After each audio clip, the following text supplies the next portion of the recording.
Je me sens un peu observé en fait. Ça tombe bien, on va parler de ce monsieur qui est juste là. On va parler un petit peu de Jujutsu Kaisen parce que cette semaine il y a eu le nouveau tome de Jujutsu Kaisen. Jujutsu Kaisen, c'est dur à dire, c'est comme Tatouf Métouf où tu glousses du gland, c'est pareil. Jujutsu Kaisen, peut-être que ça veut dire Tatouf Métouf, tiens. Le tome 17 est disponible à la fois en édition simple que j'ai là dans la main. Concours de popularité Jujutsu Kaisen, vote pour tes personnages favoris sur Kiun. Donc vous pouvez voter pour vos personnages favoris. Bon, à mon avis, ce sera le personnage principal qui sera évidemment le premier à arriver en tête, qui sera le premier dans le concours de popularité. Je sais pas trop ce que ça va rapporter, mais bon. Également disponible donc le guidebook. Je n'achète pas les guidebooks, je vois pas trop l'intérêt des guidebooks. À savoir que tel personnage que j'aime bien est né à telle date fictive et à tel groupe sanguin fictif, m'intéresse pas des masses. Le roman, ouais, le roman. On parlera après d'un roman Chainsaw Man qui est sorti. Et le calendrier, voilà. Et surtout une édition collector qui était disponible pour ce Jujutsu Kaisen que j'ai reçu un peu en retard. Donc pour les gens qui savent où je travaille et qui hier m'ont demandé pour le collector, je les ai reçus là avec du retard. Donc là j'en ai. Si vous ne savez pas où vous en procurer, bah venez me voir. Vous ne savez pas où je travaille, tant pis pour vous. Car j'en ai de disponibles. En parlant de collector, il y a eu également le collector de Aohashi cette semaine, le nouveau tome de Aohashi. Alors par contre, j'ai plus le numéro en tête. Je ne lis pas la série là pour le coup. Je suis pas tellement fan de football, on va dire. Nouveau tome de Aohashi, donc qui était disponible en édition collector avec un t-shirt, un maillot de foot en fait à l'intérieur. En fait, on en avait commandé quand même pas mal et on en a reçu 6. Donc ça a été en fait un peu coupé. Je pense que la demande a bien dépassé l'offre, ce qui fait que pour que tous les libraires soient fournis, il y a dû avoir une coupe au niveau du fournisseur. J'en ai eu très peu. Il y a déjà des gens qui les vendent une fortune sur Vinted. Ne l'achetez pas une fortune sur Vinted. Sullivan Rouault, qui est directeur éditorial chez Mangetsu, a déjà annoncé que le t-shirt reviendrait par la suite. Donc ne craquez pas sur ce collector de Awashi, prenez l'édition normale. Tout comme moi, je prends pas les collectors. Si ça n'apporte pas grand chose en plus, je prends pas les collectors. S'il y a une histoire inédite ou un truc comme ça, ok. Donc Awashi était également disponible en collector. Moi, j'en ai plus, hein, c'est parti très très vite. C'est parti très très vite et j'en avais déjà gardé également pour mes très bons clients, hein, parce que mine de rien, le but c'est pas que quelqu'un arrive, prenne les 6 que j'ai en rayon et se barre avec. Non, moi je les mets au fur et à mesure au compte-gouttes et j'en mets de côté pour les clients réguliers qui passent me voir. C'est le jeu. Voilà, donc ce collector qui était sorti. Donc ça c'était la grosse sortie de la semaine chez Kiyun pour moi c'était ça. Chez Crunchyroll c'était le roman de Chainsaw Man qui est sorti. Qui est sorti, le roman est sorti. J'ai un Chainsaw Man à vous montrer là. Oui, voilà, j'ai un Chainsaw Man qui était un tome offert, celui-ci je crois. Voilà, tome offert, le tome 1. J'ai toujours pas acheté de Chainsaw Man. Je pense qu'un de ces 4 je vais craquer, hein, prendre les tomes restants. Il y a 11 tomes pour la première partie et la deuxième partie démarrera au tome 12. D'ailleurs, le tome 12 il est annoncé.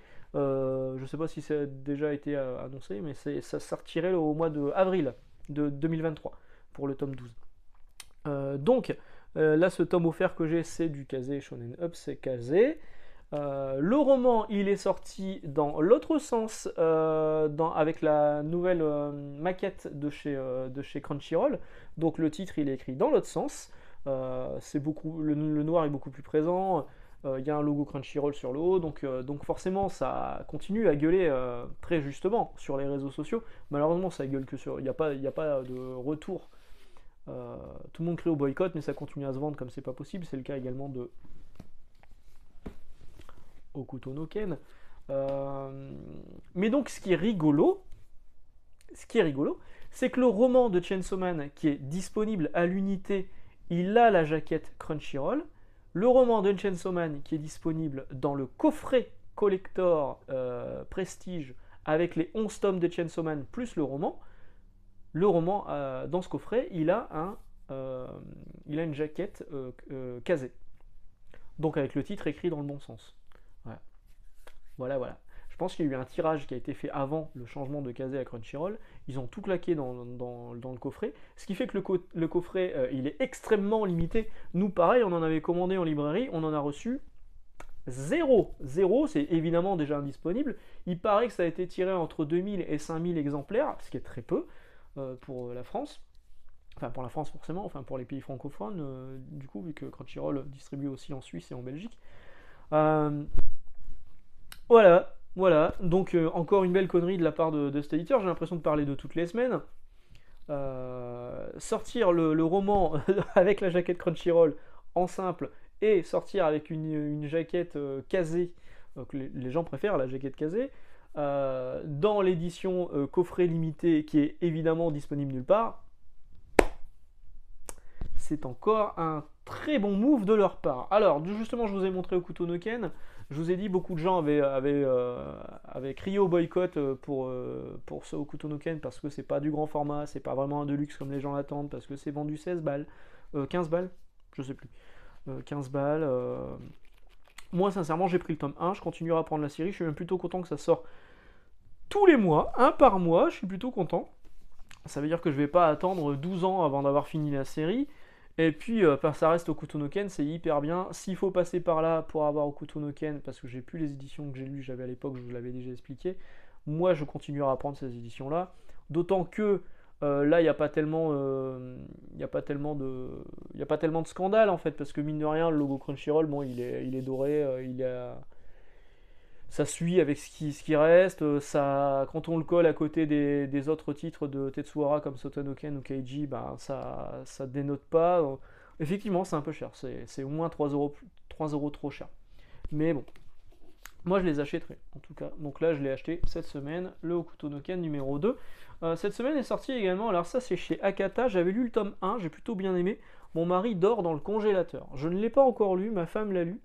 Elle a dit ouais bon à la fin elle est un peu bidon, ok ben on verra ce que ça va donner. La série est terminée, hein, c'est le deuxième tome, mais bon le titre il était déjà plutôt vendeur. Le premier tome donc c'était une nana qui tuait son mari parce qu'il était violent avec elle, aussi bien psychologiquement que physiquement.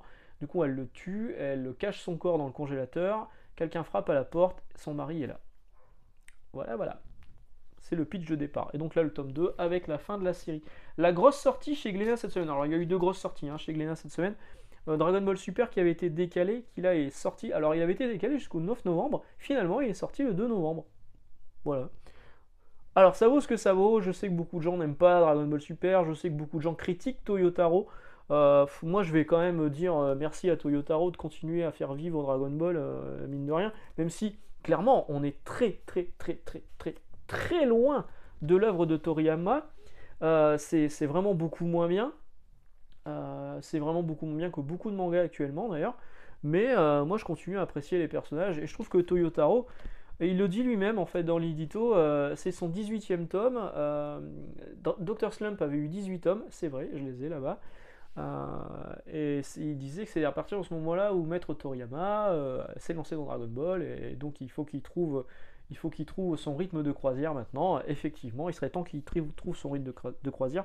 Il y a des planches que je trouve pas dégueulasses, il y a des planches qui sont beaucoup plus moches, mais globalement, moi je trouve ça bien.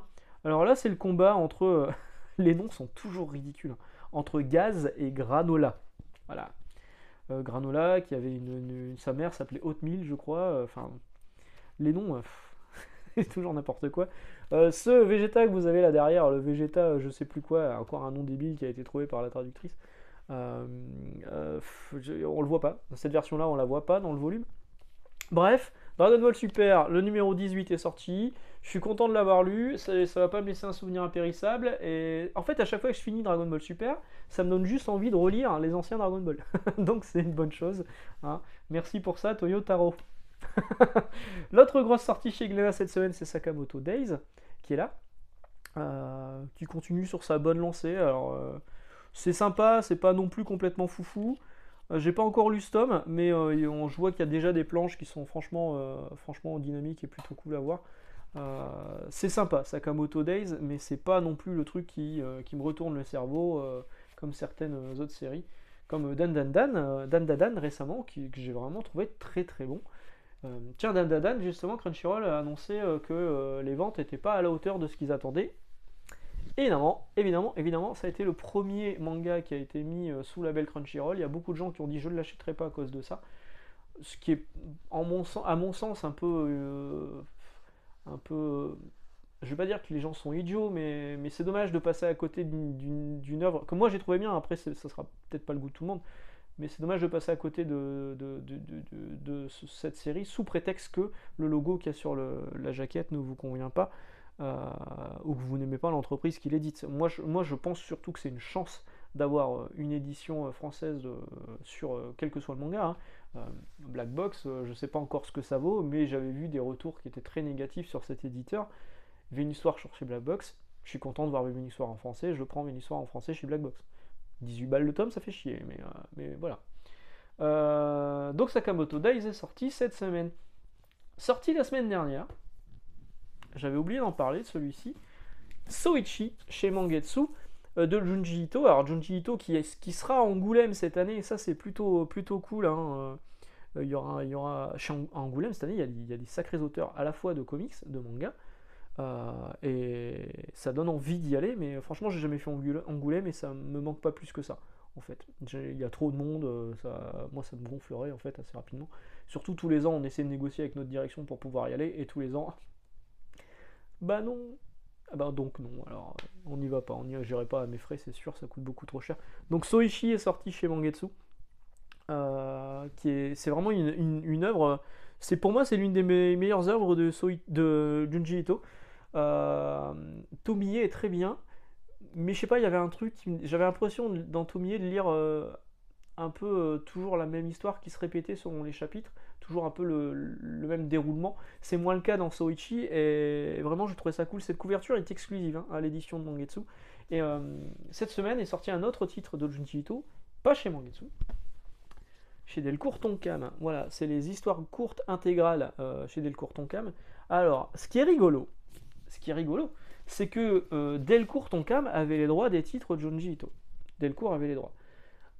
Ils ont commencé à perdre les droits au fur et à mesure sur certains titres, pas tous. C'est selon les éditeurs, vous savez, machin. Et Mangetsu qui se lançait en fait dans le manga. À la base, c'était Brajlon qui avait lancé son label comics, qui est toujours iComics, et qui ensuite s'est lancé dans le manga avec Mangetsu. Mangetsu avait besoin de mangas très impactants, et ils ont récupéré les titres qui étaient disponibles, notamment Tomie, de Junji Ito au Japon. Ils ont acheté les droits et ils les ont diffusés en faisant une fabrication qui est au top, hein.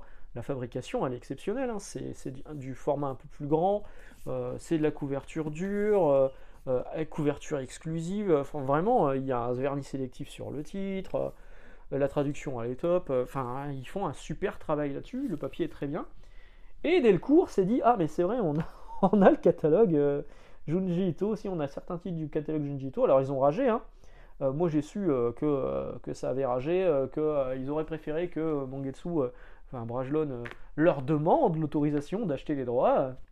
C'est bon, c'est le jeu quoi, je veux dire, les droits sont disponibles, ils achètent les droits, c'est tout.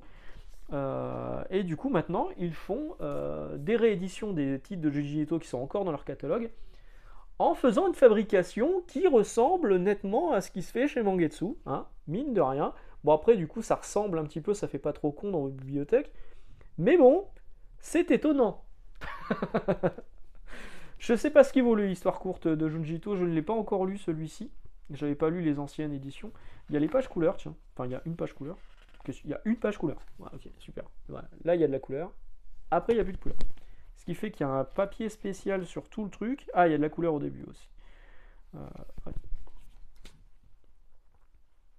Voilà, si vous lisez Histoire courte de Junji Ito, dites-moi ce qu'il en est de celui-ci.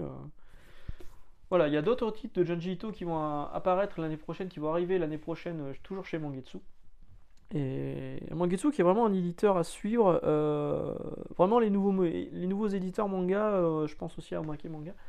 Il y a quelque chose qui se passe en fait, les anciens éditeurs ronronnent un petit peu, se gargarisent du succès de leurs titres shonen qui fonctionnent vraiment bien. Les nouveaux éditeurs sont là, ils arrivent, ils proposent des choses qui sont... C'est le cas du comics aussi, on a 404 Comics qui fait un excellent travail d'édition et qui est moins cher que les grands éditeurs de comics en France. Mais ça j'en parlerai demain, dans la vidéo de demain pour le Free Talk Comics. Et donc ces nouveaux éditeurs qui débarquent et qui font un travail qui franchement pas dégueulasse, je pense aussi à New Wave Graphics, mais New Wave Graphics, le problème c'est le cellophane, alors que normalement ils étaient censés arrêter. Tiens, on a eu une cliente d'ailleurs qui nous a appelé en nous disant mon manga était sous cellophane et je l'ai ouvert, il n'y avait pas la carte collector. Bah là, malheureusement, on peut pas faire grand chose. À partir du moment où il était sous cellophane, c'est que c'est un problème de l'éditeur.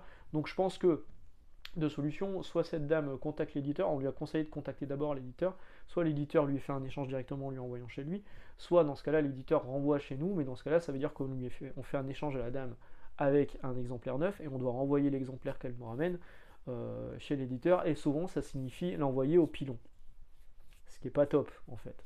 Mais bon, on verra comment ça se passe, je ne vais pas vous embêter avec ça. Voilà, sur ce, bah, je vais vous laisser là. Selon l'actu, le manque d'actu sur les semaines, je me dis que je vous parlerai peut-être un jour de ma collection Ghibli, qui est là, pas mal de trucs en Ghibli, notamment The Art of Holmes, tous les Art of Pompoko, enfin j'ai pas mal de trucs. Je me dis peut-être une vidéo dédiée sur ce que j'ai en Ghibli et euh, l'éditeur, la création de Ghibli, en fait, ça pourrait être intéressant. Si ça vous intéresse, évidemment, dites-le moi dans les commentaires. Dans ce cas-là, j'y réfléchirai sérieusement. Je vous laisse là. Excellente journée, excellente lecture. On se retrouve demain pour le comics. On se retrouve la semaine prochaine pour le manga. Ciao!